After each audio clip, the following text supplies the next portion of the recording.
Thanks for watching.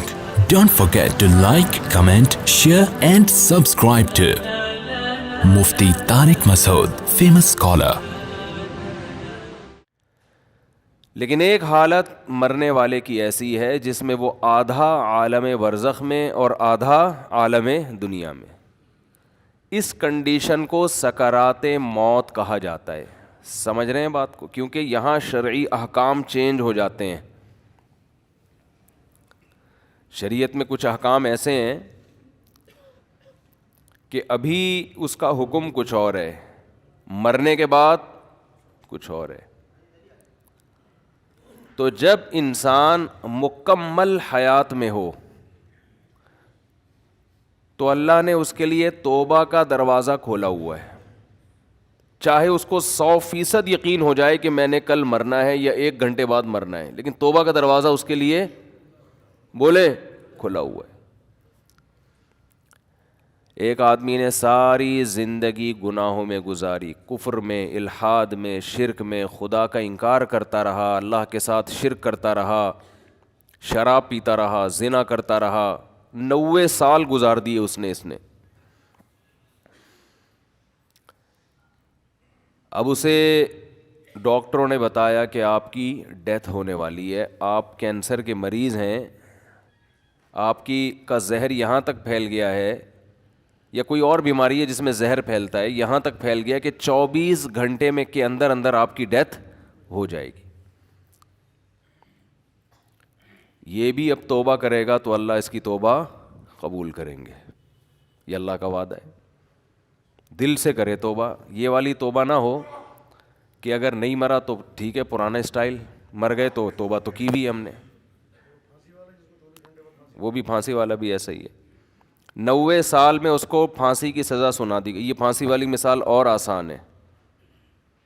اس کو پھانسی کی سزا سنا دی گئی اور اسے بتایا گیا کہ 6 مہینے بعد آپ کو ہینگ کر دیا جائے گا، لٹکا دیا جائے گا. یہ بھی ظلم ہے انسان پر پھانسی کی سزا دینا.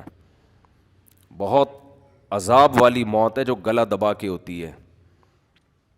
اسلام نے حکم دیا جس کی سزا قتل ہے اس کو تلوار سے سر قلم کیا جائے. اس میں تکلیف کم ہوتی ہے. جب تلوار لگتی ہے نا اس کے یہاں مجرم کے، تو سب سے پہلے اس کا دماغ کا اور باڈی کا کنیکشن ختم ہو جاتا ہے، تو تکلیف کا احساس ختم، لیکن وحشت بہت ہوتی ہے. مقصد تھا شریعت کا کہ لوگ جرم سے باز آ جائیں، تو ایسا طریقہ اسلام نے رکھا ہے کہ دہشت بہت بیٹھ جائے لیکن مجرم کو تکلیف کم سے کم ہو. میں یہ کر رہا تھا کہ ایک شخص 90 سال کی عمر، اس کی ساری زندگی قتل میں گزری، ڈکیتیوں میں گزری، ظلم میں گزری. کورٹ نے فیصلہ کیا، جو کہ نہیں کرتی عام طور پہ، لیکن کر دیا کہ اس کو پھانسی پہ لٹکایا جائے گا. 6 مہینے بعد لٹکایا جائے گا. اسے لوگوں نے آ کے بتایا توبہ کر لے، گناہ سے معافی. کہہ رہے نہیں کروں گا توبہ میں. وہ 6 مہینے بھی اس نے گزار دیے. کفر بکتا رہا، کوئی خدا نہیں ہے، کوئی مجھے دوبارہ رہائی ملی دوبارہ یہ کام کروں گا. یہاں تک کہ 1 ہفتہ رہ گیا. پھر اسے کسی مولانا صاحب نے کہا توبہ کر لے. کہہ رہے نہیں کروں گا توبہ. پھر 1 دن رہ گیا، پھر 1 گھنٹہ رہ گیا، پھر آخر کا 1 منٹ رہ گیا. اسے 6 مہینے پہلے بھی یقین تھا کہ مجھے قتل کیا جائے گا، لیکن توبہ نہیں کر رہی ہے. اس چانس پہ کہ شاید رہائی ہو جائے. بعض لوگ زبان کے بڑے پکے ہوتے ہیں، چاہے وہ کافر ہی کیوں نہ ہو. کہتے ہیں جیسے ہم اندر سے ہیں ویسے ہی ہم باہر سے. جیسے نبی صلی اللہ علیہ وسلم کے چچا ابو طالب تھے نا، موت کے وقت کلمہ نہیں پڑھا. انہوں نے کہا نہیں، اب اگر میں پڑھوں گا لوگ کہیں گے ساری زندگی جس دین پر قائم رہے موت کے ڈر سے، تو میں نہیں پڑھوں گا کلمہ. جیسا جو میں ہوں اندر سے ویسا ہی میں کیا ہوں. ان کی ایک رائے تھی کہ میں جیسا رہا ہوں ویسا ہی رہوں گا میں. ہمارے نبی کو بہت افسوس ہوا، بہت غم ہوا. اللہ نے فرمایا انک لا تہدی من احببت، اے محمد صلی اللہ علیہ وسلم جس سے آپ کو محبت ہے، ہدایت کا اختیار آپ کے ہاتھ میں نہیں ہے. یہ نہیں کہ آپ کو جس سے محبت ہے آپ اس کو ہدایت بھی دے دیں, یہ نہیں ہو سکتا. ہدایت تو جو چاہے گا اسے ملے گی, اور یہ اللہ کے ہاتھ میں ہے. حضرت بلال کا نبی سے کوئی رشتہ نہیں, غلام, رنگ بھی سیاہ, قوم بھی الگ, غلام, ان کو ہدایت مل گئی, چاہت تھی ان کے دل میں, طلب تھی. تو بعض ایسے ہوتے ہیں کہ وہ اقرار نہیں کرتے, وہ کہتے ہیں موت کے وقت بھی ہم نہیں, حالانکہ موت کے وقت ان کو یہ ہوتا ہے کہ شاید اسلام نے جو کچھ کہا ہو وہ سچ کہا ہو, لیکن وہ کہتے ہیں نہیں, جس پہ ہم زندگی میں رہے اسی پہ رہیں گے. تو یہ جو 90 سالہ شخص تھا جس نے سینکڑوں انسانوں کو قتل کیا, ہزاروں کو قتل کیا, خدا سے بغاوت کی, اللہ کے وجود کا انکار کیا, اس سے بڑا مجرم دنیا میں کوئی نہیں ہو سکتا تھا. اسے بتایا گیا 6 مہینے بعد تمہیں لٹکا دیا جائے گا. لوگوں نے کہا توبہ کر لے, اس نے کہا کہ نہیں, کیونکہ اس کو یہ تھا کہ شاید میں رہا ہو گیا, 1% چانس ہے, تو میں نے تو وہ بدماشیاں دوبارہ کرنی ہیں, پھر میں کس منہ سے لوگوں کے پاس جاؤں گا؟ لوگ کہیں گے اچھا پہلے اسلام باطل تھا اب اسلام صحیح ہو گیا. تو اس نے ڈیلے کی, اس نے کہا نہیں, یہاں تک کہ اس کو لٹکانے میں 1 منٹ باقی ہے, 1 منٹ. اس کو یقین ہو گیا میری زندگی صرف کتنی دیر کی ہے, 1 منٹ کی. اب رہائی کی تمام اپیلیں مسترد ہو چکی ہیں, لیکن ہے پورا زندہ, ابھی عالم برزخ کو اس نے اپنی آنکھوں سے دیکھا نہیں.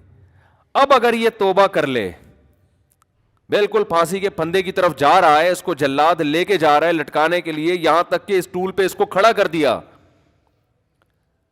این اس وقت بھی اگر یہ توبہ کرے گا تو اللہ کا وعدہ ہے اس کی توبہ اللہ قبول کرے گا.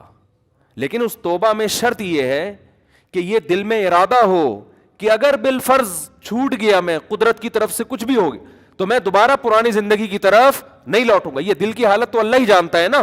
یہ پکا عزم دل سے ہو اور زبان سے اقرار کرے کہ اللہ میں اسلام کو قبول کرتا ہوں, میں تیرے وجود کا قائل, تیری توحید کا قائل, تیرے پیغمبروں کا قائل, مجھے اگر رہائی مل گئی تو میں دوبارہ اس پرانی زندگی کی طرف نہیں آؤں گا. حالانکہ رہائی ملنے کا کوئی چانس نہیں ہے.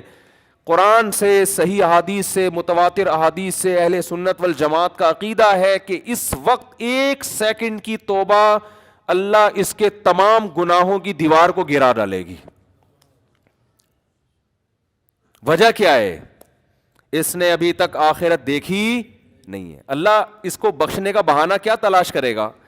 ہو سکتا ہے فرشتے اعتراض کریں, اللہ اب تو موت کا یقین ہے اس کو, اس کی توبہ کس بات کی؟ اللہ کہیں گے موت کا تو یقین ہے, لیکن فرشتے اور آخرت اس نے اپنی آنکھوں سے, غیب پر ایمان ہے, اور غیب پر ایمان اللہ قبول کرتا ہے. بہت سے لوگ اس کنڈیشن میں بھی توبہ نہیں کرتے, بلکہ زیادہ تر تو نہیں کرتے. بہت مشکل ہے بھائی بات سمجھانا, کیسے سمجھائیں؟ کیا زیادہ تر لوگ اس کنڈیشن میں توبہ کرتے ہیں؟ بولو. نہیں کرتے. جاؤ ہسپتالوں میں کینسر کے مریضوں کو جا کے دیکھ لو, جیسے تھے ویسے کے ویسے ہی ہیں. غیر مسلموں کو دیکھ لو, بسترے مرگ پہ تڑپ رہے ہوتے ہیں. جو بت پرست تھا وہ بت پرستی میں ہی مرتا ہے, وہ پھر بھی نہیں کرتا توبہ. تو یہ بھی بہت 1% خوش قسمت لوگ ہوتے ہیں جو عین اس وقت میں توبہ کر لیں, ورنہ توبہ ہوتی نہیں ہے. اس ٹائم پہ بھی نہیں کرتے لوگ توبہ, دل سیاہ ہو چکے ہوتے ہیں. توبہ شکر ہے آپ کو یاد رہتا ہے نا, یہاں ان سے پوچھو تو کسی کو یاد ہی نہیں رہتا. وہ اب دیکھو آخری 1 منٹ رہ گیا ہے, اگر آج وہ دل سے توبہ کر لے, وہ پھانسی کے پھندے پہ لٹکنے والا 1 سیکنڈ پہلے, یہاں تک کہ اس کے گلے میں پھندا لا کے ڈال دیا گیا, ابھی صرف رسا کھینچنے کی دیر ہے, اس دوران بھی اگر وہ توبہ کرے گا, یہ 1 سیکنڈ اس کی کروڑوں سال کی زندگی کو, فیوچر کو چینج کر دے گا. کیوں؟ ابھی تک اس نے اپنی آنکھوں سے دیکھا نہیں ہے, ابھی تک دیکھا نہیں ہے اس نے اپنی آنکھوں سے, غیب پر ایمان ہے. تو یہ اللہ کا وعدہ ہے, ان اللہ یقبل توبۃ عبدہ ما لم یغرغر.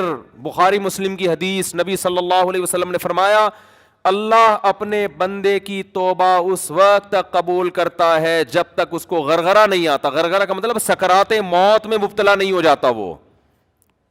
ہاں جب اس کو ہینگ کیا گیا اور اس کی روح نکلنا شروع ہوئی, اور پھر اس نے برزخ کی زندگی اپنی آنکھوں سے دیکھ لی.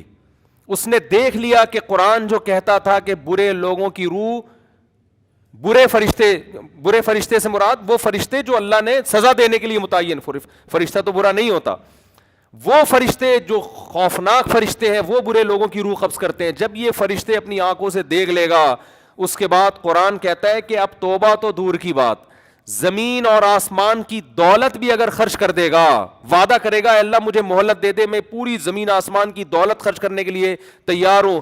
اللہ فرماتے ہیں ما تقبل منہم, اللہ کا قانون اٹل ہے, اللہ اس کی ایک آنسو کی پرواہ نہیں کرے گا. پوری دولت دے دے اللہ اس کی پرواہ نہیں کرے گا. تو بس جلدی سے بات ختم کرتا ہوں میرے بھائی. اللہ کا قانون یہ ہے کہ جب تک اپنی آنکھوں سے موت کے فرشتے نظر نہ آئے اس وقت تک اللہ نے توبہ کا آپشن رکھا ہوا ہے. اور جب یہ منظر آپ نے اپنی آنکھوں سے دیکھ لیا, اللہ کہتے ہیں بیڑیاں رگڑتا رہے گا, کلا انہا کلمۃ ہوا قائلھا, توبہ کا کلمہ تیری زبان سے نکلا ہوا ایک کلمہ ہے جو ہوا میں تحلیل ہو کے ختم, اللہ کے ہاں اس کی کوئی ویلیو نہیں ہے. نبی صلی اللہ علیہ وسلم نے فرمایا کہ جہنم کی آگ سمندر کا پانی خوش نہیں کر سکتا, حدیث کا مفہوم ہے, لیکن 2 قطرے جہنم کی آگ کو ٹھنڈا کر دیتے ہیں. ایک اللہ کے راستے میں شہید ہوتے ہوئے, جو شہید کے خون کا پہلا قطرہ زمین پہ گرنے سے پہلے اس جہنم کی آگ کو اللہ ٹھنڈا کر دیتے ہیں. ایک اللہ کے خوف سے رویا ہوا آنسو, کیا زبردست مثال ہے. اتنا سا آنسو ہے لیکن اللہ جب تک زندہ ہیں آپ, اس آنسو کی اللہ کی نظر میں ایسی ویلیو ہے کہ یہ جہنم کی بھڑکتی ہوئی آگ کو ٹھنڈا کرنے کے لیے کافی ہے. تو بھائی خوش قسمت وہ ہے جو موت سے پہلے توبہ کر. اب آپ یہ نہ سوچیں کہ یار ٹھیک ہے آخری پھندے تک لٹکنے تک آخری منٹ میں بھی توبہ قبول ہوتی ہے تو ڈیلے کر لو. تو یہ دو گڑبڑے کا اندیشہ اس میں. نمبر 1, آپ کو کیا پتا کہ آپ کس وقت مریں گے, آپ کا آخری منٹ کب آئے گا, سمجھتے ہو؟ پھانسی کے مجرم کو تو پتا ہوتا ہے لٹکنے والا ہوں, ہر موت مرنے والے کو یہ پتا نہیں ہوتا. دوسری بات یہ کہ مشاہدے پر مبنی یہ حقیقت ہے, جو موت کی وجہ سے توبہ کو ڈیلے کرتا ہے ایسے لوگوں میں اکثر توبہ نہیں کرتے. آپ دیکھ لو غیر مسلموں میں جوانی میں توبہ کرنے والے, اسلام قبول کرنے والے زیادہ ہیں, بڑھاپے میں اسلام قبول کرنے والے کم ہیں. حالانکہ جوانی میں غیر مسلم بننے میں عیاشی زیادہ ہے, بڑھاپے میں تو ویسے ہی عیاشی نہیں ہے نا, لیکن اس کو تو فائدہ ہی فائدہ ہے بوڑھے آدمی کو, اسلام قبول کر لے توبہ کر لے, بھائی اب تو کچھ تیری زندگی تو گزر گئی عیاشیوں میں, اب تو جائے گا جنت میں. لیکن دل ایسا سخت ہو جاتا ہے وہ نہیں کرتا. جوان آدمی وہ جلدی کر لیتا ہے, حالانکہ اس کو قربانی زیادہ دینی پڑ رہی ہے. آپ دیکھ لو دنیا میں توبہ کرنے والے جوان آپ کو زیادہ ملیں گے, بوڑھے ہیں لیکن کم ہیں. اسی طرح توبہ کرنے والوں, اسلام قبول کرنے والوں میں جوان غیر مسلم زیادہ ہیں, بوڑھے کم ہیں. تو اس لیے کبھی بھی اس حماقت پہ توبہ کو ڈیلے نہیں کرنا چاہیے کہ مہلت تو اللہ نے دی ہوئی ہے. اور دوسری بات, جتنی جلدی توبہ کرو گے خیر اور برکتیں اتنی زیادہ ہوں گی, آپ نیکیاں زیادہ کما لو. ٹھیک ہے کوئی غیر مسلمین آخری وقت میں مسلمان ہو رہا ہے, توبہ کر رہا ہے, گناہ معاف ہو گئے, لیکن نیکیوں کا موقع اس کو بہرحال, ٹھیک ہے اللہ اس کو جنت میں داخل کر دیں گے, لیکن وہ زیادہ اونچے درجات تک نہیں جا سکتا. وجہ اس کی یہ کہ اس کو اس کے اعمال میں وہ اتنی خیریں ہیں نہیں کہ جو شخص زندگی بھر اپنے اعمال میں خیر ڈالتا رہا, تو آج آپ توبہ کریں گے آپ کے پاس پوری زندگی یہ خیر پھیلانے کے لیے, اپنے اعمال میں نیکیاں جمع کرنے کے لیے. ڈیلے کریں گے تو آپ کے پاس نیکیاں کمانے کا ٹائم کم رہے گا. اللہ تعالیٰ سے دعا ہے اللہ تعالیٰ ہمیں جلد سے جلد سچی توبہ کی توفیق عطا فرمائے. وما علینا الا البلاغ.